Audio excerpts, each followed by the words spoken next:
எல்லாருக்கும் வணக்கங்க. இது நம்ம நெல் வயல் தொலி அடித்து போட்டிருக்கோம் நாற்று நடுறதுக்கு. இந்த வருஷம் கோரப்புல் கொஞ்சம் அதிகம் முளைச்சிட்டு, அதான் அந்த நீல வயலில் வந்து தொலி அடிச்சிட்டோம்.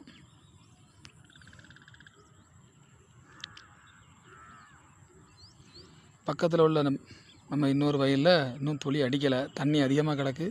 கோரப்புல்லும் பாருங்கள், நெல் விளைஞ்சி கிடக்க மாதிரி கோரப்புல் அந்த அளவுக்கு உயரமாக வளர்ந்துருக்கு.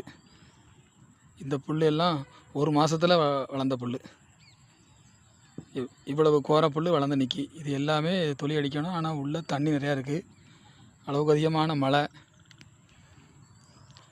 கிணறும் பாருங்கள், மழை தண்ணி இப்போ பொங்கி மழை தண்ணி எல்லாம் கிணத்துல இறங்கியிருக்கு.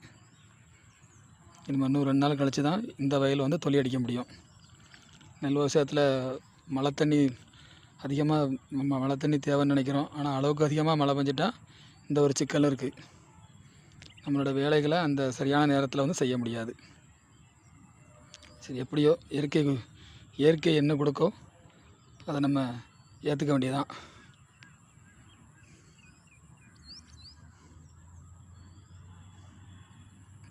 ப்ளீஸ் வீடியோ பார்க்குற அனைவரும் லைக் பண்ணுங்கள், சப்ஸ்கிரைப் பண்ணுங்கள், கமெண்ட் பண்ணுங்கள். நான் உங்கள் எளிய விவசாயி.